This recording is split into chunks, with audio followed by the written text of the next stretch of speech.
Good morning, ladies and gentlemen, and welcome to AP U.S. History. As we look now at the colonies we sometimes refer to as the Deep South. Although, in fact, to look to England's true wealth, we must go even further south than the Deep South. Because while England had many large colonies on the continent of North America, the true wealth of her empire lay in the Caribbean, where sugar was cultivated on small islands in the Lesser Antilles. Sugar, of course, is a labor-intensive and capital-intensive crop. Large numbers of workers are needed to clear the farmland, to plant the sugar cane, to harvest it and process it. Furthermore, the sugar mills that processed the sugar into molasses and table sugar were expensive to build. It took a pretty large investment to become a sugar planter, but the rewards for producing sugar were very, very sweet. The sugar monoculture was one in which the rich got richer, and England got rich from it too. Of course, all that labor is not labor that English people wanted to do themselves, and much of the money that came from sugar was reinvested in labor.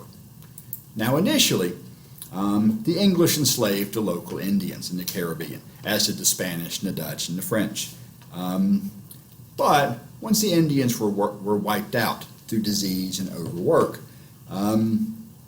African slaves were in turn imported to the Caribbean and often worked to death in turn as well. The trade route between Africa and the New World on which slaves were carried was known as the Middle Passage, and it was remarkably cruel. There were two different philosophies of how to transport slaves, whether to put a limited number of slaves in the hold of a slave ship, what was known as loose packing, by giving them more room to move, more fresh air, better sanitation in general. A larger percentage of them would survive the trip to the New World. The other option was tight packing, cramming as many slaves as possible into the hold of the ship. It's true, the sanitation was worse and the death rate much higher, but if you're looking solely at numbers and not, say, human nature whatsoever, if you start with, and these numbers are made up to make the math easy, this is not a mathematics class, if you begin with 100 slaves and 90% survive, how many have you left? 90, of course. If you start with 300 and half die, how many have you left at the end? The higher number. So tight packing was economically, if you completely ignore any human interest, the better way to do it.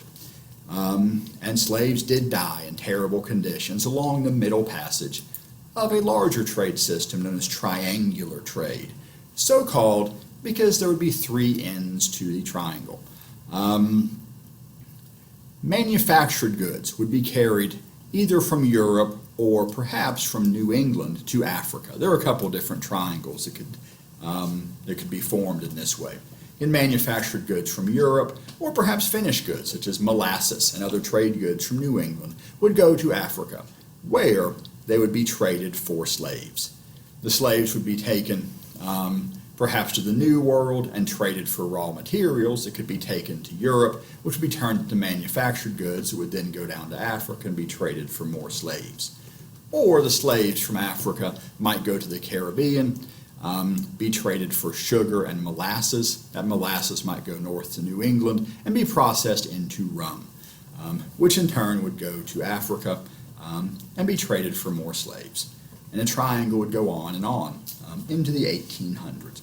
Indeed, by the late 1700s, slaves were by far the most valuable thing being exported from Africa, if we can view slaves as a thing that we simply say we export, which is sadly how many people viewed it at the time. This did mean that many slaves ended up in the sugar colonies of the Caribbean. They were rapidly worked to death, as it was sometimes cheaper to import new slaves and to take good care of the existing ones. But to control the slaves, who soon outnumbered the white population of the sugar colonies, sometimes 4-1, harsh slave codes were created to control the slaves. Barbados was the oldest and the richest of England's sugar islands, and its slave codes gave slave owners almost complete control over the lives of their slaves, and harsh punishments were common. And the slave code of Barbados became a model for other English colonies in the Caribbean, and later for slavery in the 13 colonies that became the United States. But Barbados eventually grew crowded, and the land was too valuable to waste on growing food. They wanted to use all the land for growing sugar. And so something had to be done. Plus, the younger sons of plantation owners wanted land for themselves. So, at first, they took over Jamaica and began producing food and later sugar there. But in 1665, King Charles II granted a large tract of land south of Virginia to 8 men to whom he owed money, men described as the Lord's Proprietor. And the Lord's Proprietor named this land Carolina in honor of King Charles, Carolina being Latin for Land of Charles. In 1670, the first settlers arrived in Carolina. In 1680, they founded the city of Charlestown, which would be pronounced and typically treated as 2 separate words throughout the 16 and 1700s, only eventually transforming into Charleston. Many of these settlers came from the Caribbean and brought with them a culture and economy based on sugar and slavery. Now, in general, the Lords Proprietor were not popular. They were not seen as protecting Carolina sufficiently from attacks by Indians. And there were a number of conflicts with the Indians, notably the Tuscarora War of 1711 to 1715, which resulted in the Tuscarora being chased out of Carolina, many of the survivors eventually being adopted as the 6th nation in the Iroquois League. There was also the Yamasee War of 1715 to 1717, and conflicts with other Indians as well.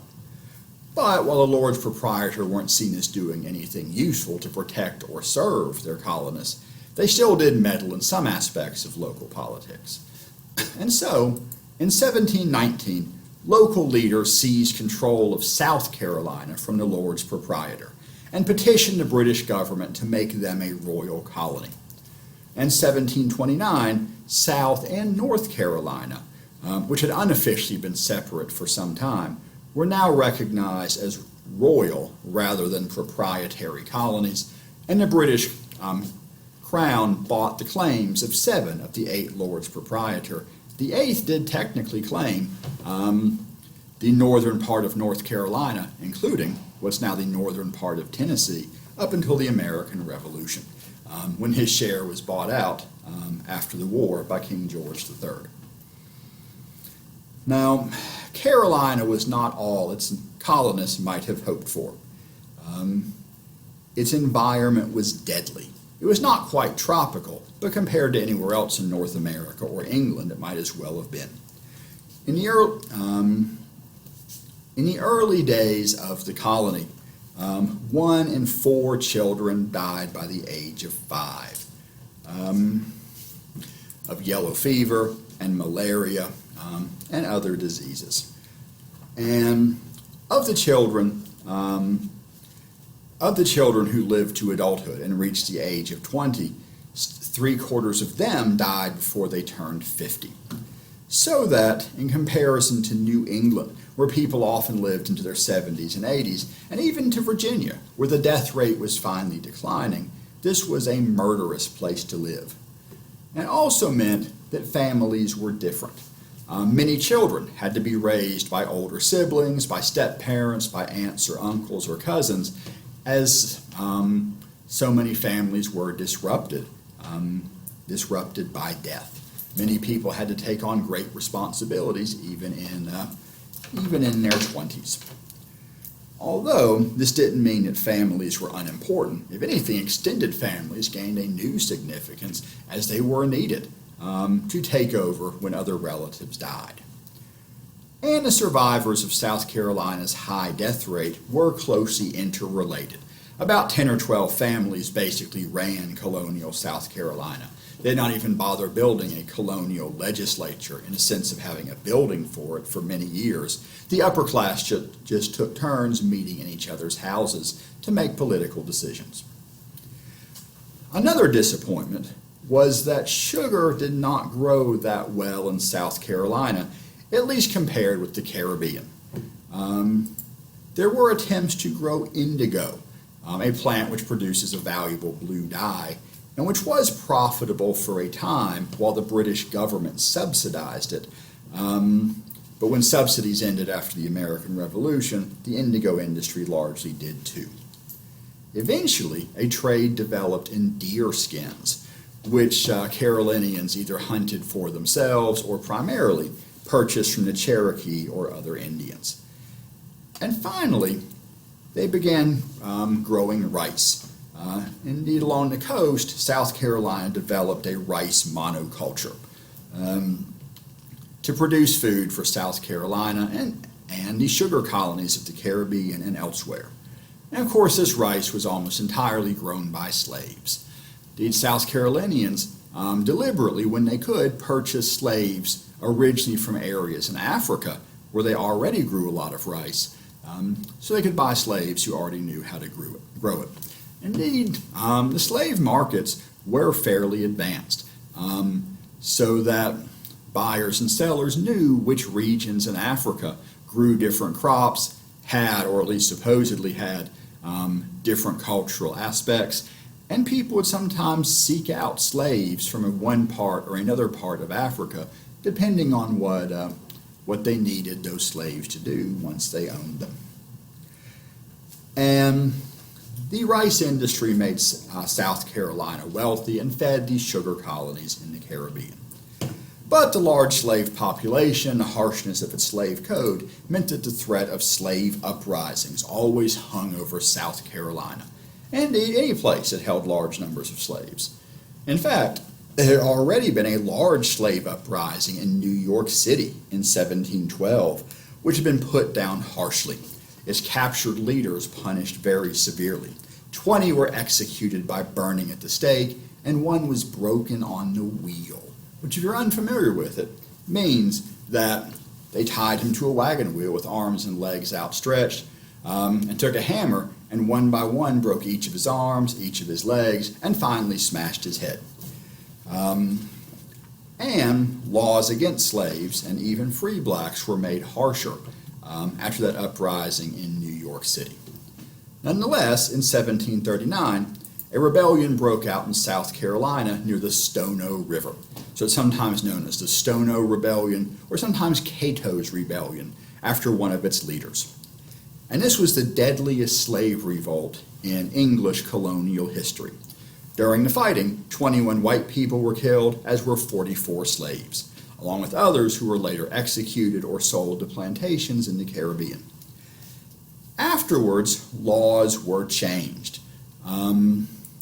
In some ways, slave codes were made even harsher to control slaves more strictly, and it was made harder for owners to free their slaves, even if they wanted to, for fear that a free slave would set a dangerous example to people still in slavery.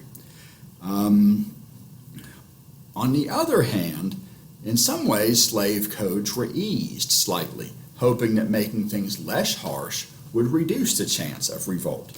Furthermore, directly bringing slaves from Africa was banned for 10 years.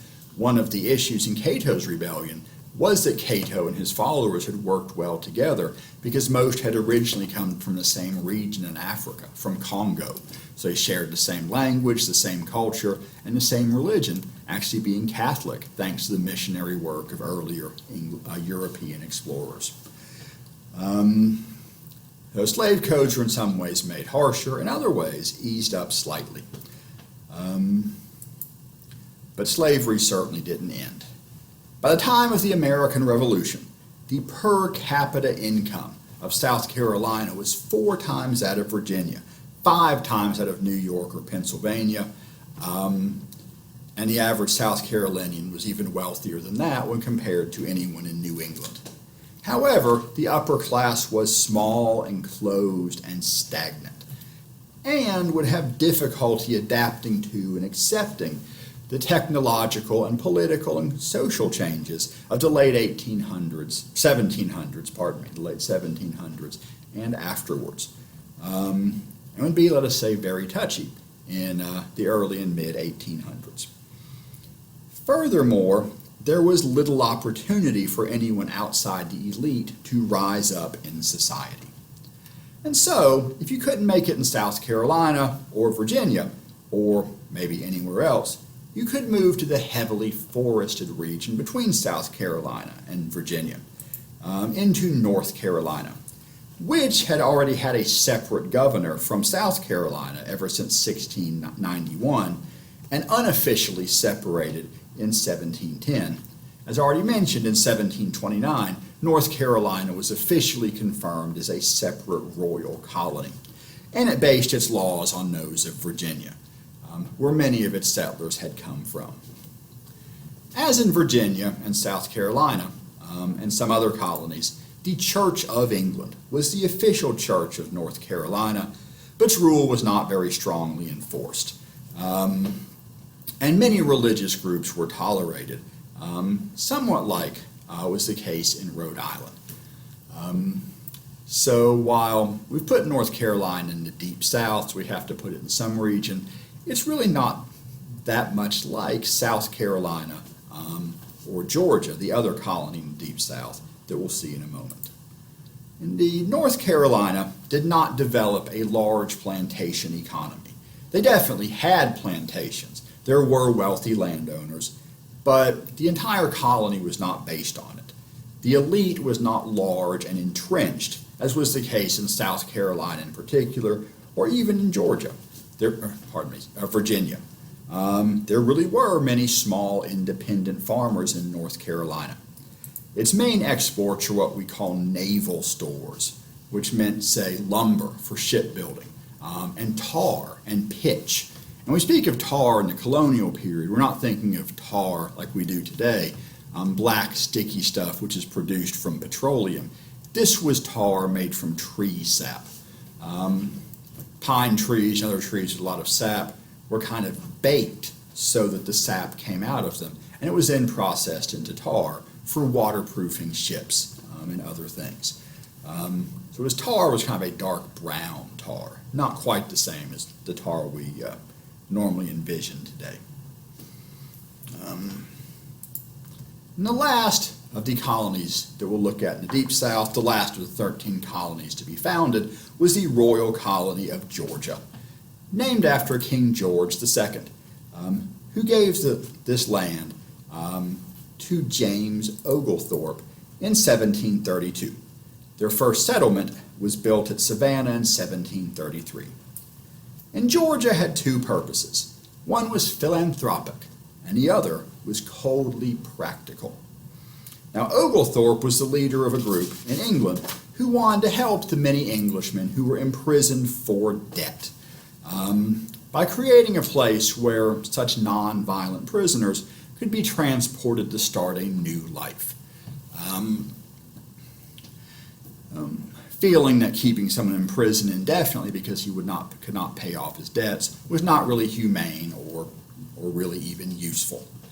And so they tried to keep slavery out of Georgia, both because it was cruel in and of itself and because they thought it would be too hard for the kind of small independent farms they wanted to help debtors create, too hard for them to compete with slave labor. Fact is, though, people in Georgia really wanted to have slaves because nobody wanted to work out in the fields where it was so hot and miserable. And so in 1750, the importation of slaves to Georgia was legalized. Within 25 years, slaves accounted for the majority of the colony's population, who mostly grew rice with some indigo, again much like South Carolina, just north of them, although again not nearly as rich or as well established. The other purpose for Georgia's creation was to serve as a buffer between the valuable colony of South Carolina and Spanish Florida to the south. Not only the Spanish, but the many Indians whom the Spanish encouraged to attack South Carolina. And from the point of view of South Carolina, Georgia was pretty effective as a buffer. But it made life in Georgia very, very dangerous. So the bad climate and the danger of attacks by the Spanish and the Indians prevented Georgia from growing very much during the colonial period, and it was the least populous and certainly the least developed English colony in North America by the end of the colonial period. Thank you very much.